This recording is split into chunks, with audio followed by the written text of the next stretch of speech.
Here is another drywall video. This video, I slow down the time. I do another time-lapse type thing, but I slow it down even further. I think this video may be a half hour or something, and I slow it down. So I can really explain and show you in detail every step that I do, and I walk you through every single step so you can learn how to do this too. This job paid $950, about $200 in material. That's about 75 to 80 an hour. I haven't done the math yet, but it's in that range. Pretty fantastic, right? How many of you can sit there and say you make 75 to 80 an hour in this case? I like to stick with 80 to 100 an hour, and that is realistic for me and realistic for drywall. Any idea you have, you can make full-time income from it. Change your mindset how money works. Money is a made-up concept. It isn't real, it's just made up.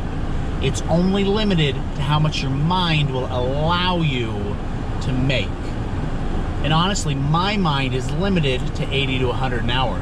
There's people that make a million times more than me because they've broken free on that next level, right? But for us, let's change our mindset so we can get you to 80 to $100 an hour. And it doesn't matter the product you sell or the service you have, you can make it. Enjoy this drywall video. I walk you through step for step how to do it. I slow it down. I appreciate you for watching this video. Go ahead and hit like, leave a comment about something you may have learned this video. This video I didn't show me stocking the drywall, but it was 18 sheets, this particular hang. You always want to hang the ceiling first. And with ceilings, you want to hang the drywall perpendicular to the joists, and then you cut it in place so it's halfway between the joist, so the seam at the end there can, a new sheet can have share half of that for the screws. And that section is called a butt joint. So where the two pieces of drywall are touching there, that is known as a butt joint. And you want those to stagger. You never want them parallel. So like this sheet I put up, you see how the butt joint isn't connected. It is not a straight line. You always want to try to stagger those because butt joints, no matter what you do, they're going to stick out, and you have to mud them a certain way to hide that. And if they're in a long parallel like that, your eye will draw to it and you just won't get as nice of a finish. So as best you can, you want to stagger those butt joints. So you try to get as long as drywall as possible. For this particular job, I had to snake these sheets down the stairs, so 8 foot is the longest I could do. If I could somehow magically get 15 or 17 foot sheets of drywall down there for that ceiling, I would have had 0 butt joints, and that would have been, I mean, beautiful. But in this case, I was stuck with 8 foots, but that's okay. I'll show you how to properly mud butt joints so you really can't even tell they're there. This job was just kind of silly. So it was 2 4-foot sheets, and then if you see there kind of on the top right, I had to do a tiny strip. I think it was 3 inches. So it's just kind of unfortunate, but it happens. But that is a recessed joint. Recessed joints are extremely easy to finish, but that's okay. That one kind of turned out that way. So again, it's best practice to hang the ceiling first. Here, it's just a tiny drop, so I'm just doing the wall side of that now, but then I will move into the ceiling portion of that drop. But again, ideally, you want to hang ceiling first, and then you do all walls after that.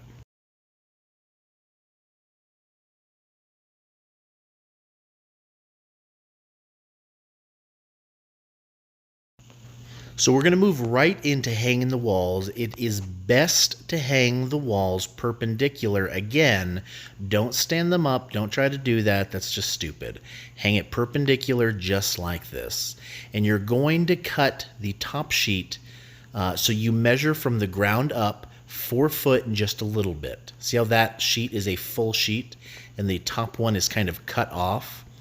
That way your seam is at a 4 foot or just a little bit over, so when you go to finish it, you don't have to bend over. It will save your back, and it really is just the easiest way to do it. So you measure from the ground up 4 foot, and I do 3/4, and then I get that measurement, and then I rip the top sheet, and that is my height on the top sheet. And that way the bottom sheet, I can just use my toe jack and lift into place so it's an exact 4 foot. So here I go again. I'm getting my ripped top sheet. I had to cut out that drop. But again, that is, I think it was 43 inches. So it's just a couple inches off of a full sheet. And then this bottom sheet, I get the measurement, the length, and then I just lift it into place with my toe jack.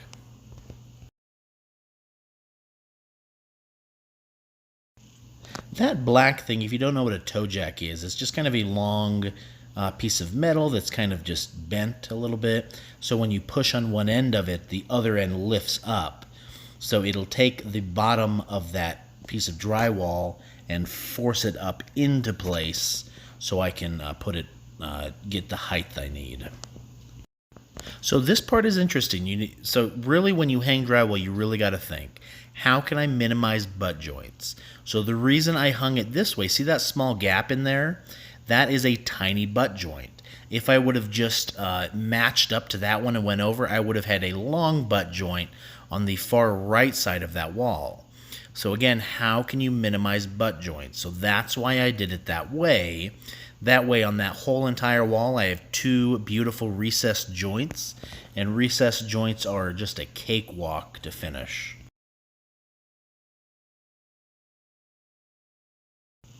If you notice, I keep cutting all these holes out. I use a router to cut those out, and that's kind of a whole nother talent in a video all by itself. I have shown how to do it in other videos if you go back and watch my other videos, but basically I get one single measurement, and then from there I know where the box is, and I can make a perfect cut every time. I'm only 5'11", so generally basements I can't quite reach that top screw that's needed, so I always leave those kind of undone until I can just go around and hit them all. I needed to go back and get a few sheets of drywall. I ran out, so I just figured I'd take the time to screw those off. And this is me back from the store, so just hanging the last 2 sheets of this project. And again, pay attention, how did I hang that sheet of drywall? So that butt joint on the top kind of middle there is a tiny butt joint. If I would have gone to the far right side, I would have had a butt joint on the far left, a really long one. So what can you do to minimize butt joints? Now again, this wall I have 2 butt joints. So if I could have brought 12-foot sheets down here, I wouldn't have had a butt joint. But again, I was stuck with my 8-footers, so I was forced to have those butt joints on that wall right in front of us. Okay, I'm all hung now. Now this next part is the most critical part if you're trying to get a beautiful finish. It is prepping before pre-fill. I'm taking a fresh blade and go through plenty of them so it's a nice sharp blade, and I am cleaning up all the dirty bumpy edges, mostly the butt joints, but anything that's damaged or the paper is kind of ruffled, you want to cut that clean and crisp. Pause the video here if you need to. See that butt joint, how clean it's cut? Look at all the butt joints. Pause it if you need to, so you can really see how clean these butt joints are. There's no bumpy paper. This is so critical. It really is. It's very important that you do this step. Here you can see a little closer, a nice recessed, our 2 tiny butt joints, and then again another recessed. Now we're starting pre-fill. I'm not taping, I'm just taking unmixed mud. It's a little bit thicker, a little bit more gluier, less wet obviously, and we're going to fill these gaps. I show you here a zoom up on things. We're going to fill all the bumpy gaps Anything large, fill it and then wipe it tight. Basically what that does is it fills any holes. If I were just to tape over a large hole, there's still going to be an air pocket behind the tape, and it will eventually crack or bubble, and obviously you don't want that. So pre-fill prevents that. Pre-fill is the most important part to prevent cracking. I like to hit all the screw heads while I do pre-fill. It just kind of makes a one-step process. For me, I just do one coat on the screws. And I do that when I do wholly smooth on the walls because it'll cover it. And then on the ceiling, again, I only do one coat on the screws because the texture I use, the standard knockdown, covers all of the screws. Now really pause this if you need to. Pre-fill is so important. This is a big gap, okay? So we're a little bit saggy. That is okay because that was a pretty back. See that gap there? Okay, that one's acceptable, but anything like that, you're shoving mud in there and you're wiping it tight. There's no XX globbing. See how tight it's wiped? Okay, we're just filling the holes. Pause it if you need to. Pre-fill is very important. This entire project, the only sanding I'll do is at the very end. Don't get caught up. You don't need to sand between layers. It's just a waste of time. Wipe it tight. See how tight? There's no excess. There's no thick. It's wiped tight. We are now completed with pre-fill. You don't need to wait at all to move right into taping, and that's what we're going to do here. I use a banjo, which is just kind of a unit that helps mud the tape. Basically, when you do tape, you put mud on the wall and then you put tape on the wall, but the banjo kind of does that in one step.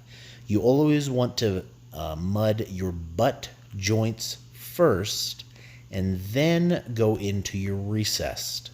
Now this particular tape session, you just do the wall portion. You don't do the inside corners yet. We're going to wait for the flats to dry. When I say flats, I mean butt and recess joints.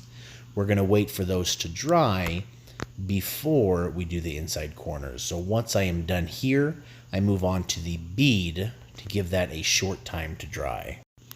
And the reason you wait to do the inside corners is because if that butt joint is still wet and you're going perpendicular with your inside corner, you'll tear up that tape. So if you give it an hour or so to dry, it'll be just dry enough so it won't tear up.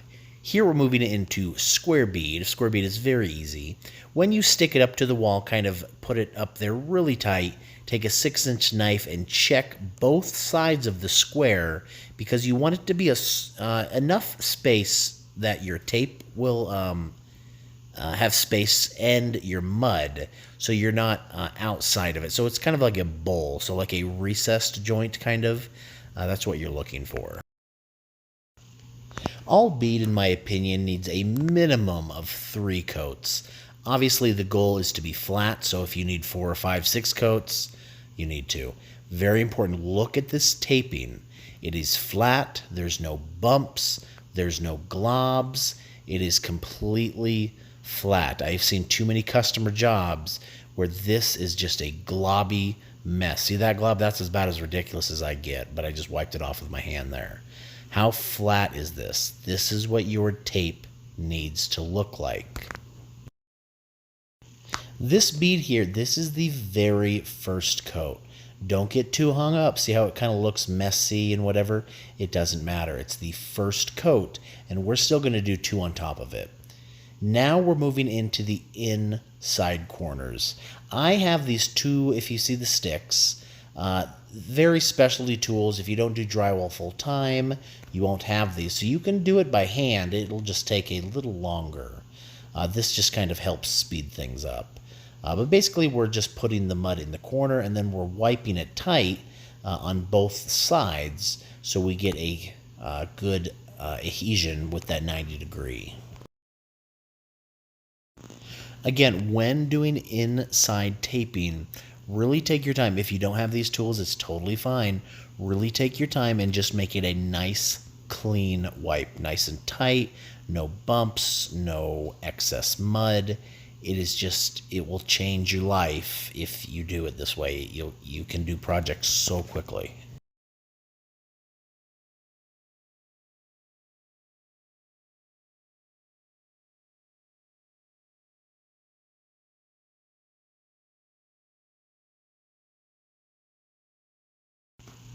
So this is the first coat on the inside corners. Do you see how I spend extra attention on each of these corners? See how nice those look? I put extra mud and make each one of these corners just look fantastic. Corners are very important. They're huge eye candy, and really take your time with them.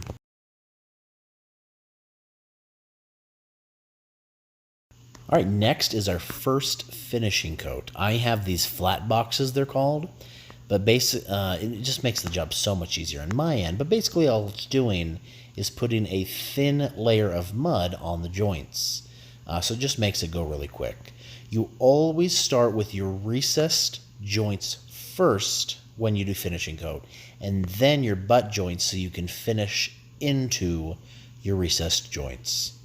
Now again, this is just the first finishing coat, so if it's a little bit wavy or messy a little bit, that's okay. We don't want excess mud, but if it's like your wipe wasn't clean enough and it was just kind of a little bit messy, it's okay. Things start to come together fairly quickly. This is my second layer on the bead, and I only did the first layer half hour before this. You can do layers very quickly on top of each other. Here is the first finishing coat, butt joints, okay? You're gonna mud on either side of that tape. I'm mudding there. I'm leaving that tape unmudded on the butt joint, okay? Where I'll show you later how to do that, okay? But that's how you do butt joints. You do recessed joints right down the middle, but again, butt joints, just do it on either side of that tape. And the reason you do that with butt joints, because butt joints, no matter what, are going to stick out. So you have to feather that stick out and feather it out. See how much thicker those butt joints are? So that's why you do it that way, because you don't want that middle any higher than it has to be. So you have to feather it out. Here I'm starting on the second finishing coat. This is a 12-inch box. That first was a 10-inch box. So this is a larger bead of mud. And I'm going to do the same thing on my butt joints. I'm just doing either side of that tape. Very little mud on the tape, if any at all. When I come back for my third finishing coat, I will just mud the inside portion of that butt joint so it covers the tape. And that leaves a perfect butt joint, so it's perfectly flat. So this particular job, I do 3 finishing coats. So this is the end of the second fill. So you see, again, there's very little mud there. It kind of dried unevenly, but I did the exact same thing with all of these. Very little, if any, mud on the middle of these butt joints. And then I will go back and do a third finishing coat. See how flat this is? No sanding, no anything. We're just wiping everything tight, so it's a beautiful flat finish. I'm going to move into texture, and I do my third finishing coat at the exact same time. That's when I fill that tape area. This texture is known as Holy Smooth. It is a very flat looking wall with just every so often just kind of imperfection and bumps. If you see like the gray areas that are left over, those are just so slightly soft bumps. Here in Utah, that is basically what every single house does, and probably everywhere in America, but I don't know. But in Utah, that is basically what every house does. It is a fantastic look and just the easiest because I don't have to do a 4th or 5th finishing coat. If this were flat walls, I would continue finishing coats, probably 4, 5, maybe 6 coats to get the flat. But this Holy Smooth just covers so many, so you can get away with only doing 3 finishing coats. And it really does look fantastic. Rewatch this portion of texture if you need to, but basically we're just kind of wiping it on there. You wipe it just a little bit fast, and it gives kind of a skippy look, kind of. And then you just keep wiping it softly, not too heavily, to kind of just slowly wipe it off. But you're just, again, just trying to leave little kind of skippy marks on there. And that's totally smooth. It's really easy and really just awesome looking.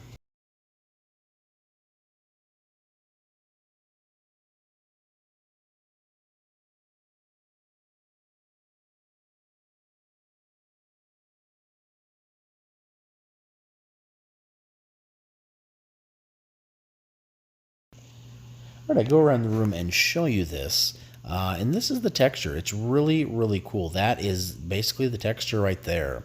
This line here is going to sand, so you're going to see those throughout, but those are going to sand out. But this is it. Each one of these gray little colors or whatever, it's just the drywall. But that is just the very soft texture, and it is just ever so subtle. It's just really, really cool. Starting on the ceiling now, we need to do a lot of prep sanding wise because this wall, the ceiling rather, needs to be very flat because the texture you can see through it. Meaning you could see a line like that if we were just a texture over it.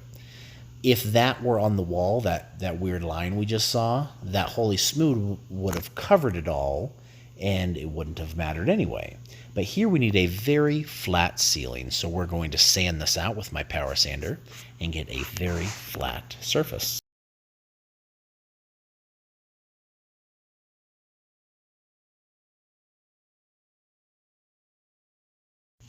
All right, this is that same area, much flatter, right? I'm going to take a light here. We see a few imperfections. I'm going to take a little mud and fix these weird deals because we need that flat. Again, look at our butt joint. That is perfectly flat. Isn't that awesome looking? Here's a recessed, but butt joints need to be very flat. So I'm going to go a little bit around the room and just kind of mud some of these imperfections. But right now we have a flat wall. When I go and fix those imperfections, if you see there, I don't need to go ahead and sand those again because I wipe it very tight. Now we're starting on our ceiling texture. This is so much fun to do. You take 2 hawks. I think they're like $20 at Home Depot each. If you see me kind of I probably do a 1/4 inch of mud onto the hawk. I take the other side of the hawk and I kind of smush it together and it creates like peaks, if you can see that there. And then I just kind of transfer that on to the ceiling. This particular look, I don't let it dry at all. I just immediately wipe it down and it gives the standard knockdown look, which is again basically what everybody does here in Utah. If you're wanting a larger glob or a smaller glob, you would use more dry time. You would just leave those peaks up there for 10 or 20 minutes and then wipe it down. Or if you put more water in the mud and did it, you would have a different look. There's 100 varieties of doing it, but this is just how I'm doing it. And I think that's a pretty good shot that you can see that texture. Very cool. And again, see how you can see through the wall? You can see the lines. You can see the finishing coats. That's why you need such a flat surface, because you can see through it and you don't want to see the weird, ugly stuff. On the wall, on the other hand, that whole thing's white, right? So if there was a weird line, it would have hidden anyway, and we go over it and sand it out.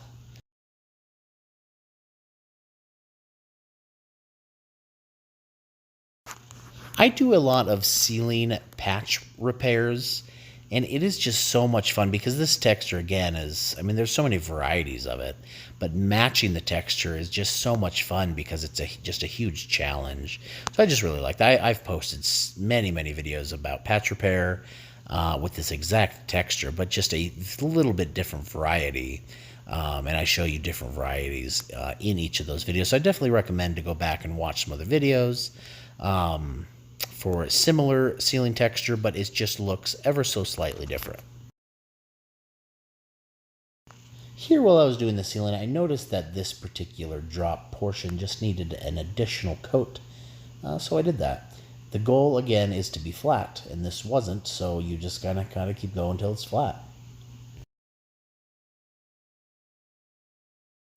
So this is the not dried ceiling texture. See these weird lines? Those are going to sand out, so I don't care about those right now. You don't want any lines that are inside. You want them bumped out like that, and you just get those when you wipe it with the knife. But yeah, this is basically it. Pretty cool, huh?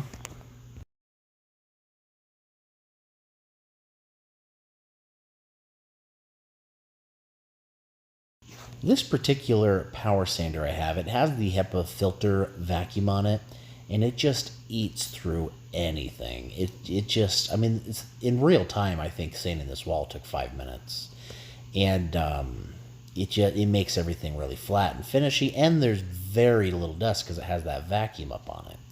Now this I'm going to sand the ceiling as well, but it's known as a wet sand. For you, if you have not wet sanded before, just wait a day. Give it a day and then sand it. Wet sanding, you can screw up the entire project. So it definitely takes a lot of practice to wet sand with a power sander or even a hand sander.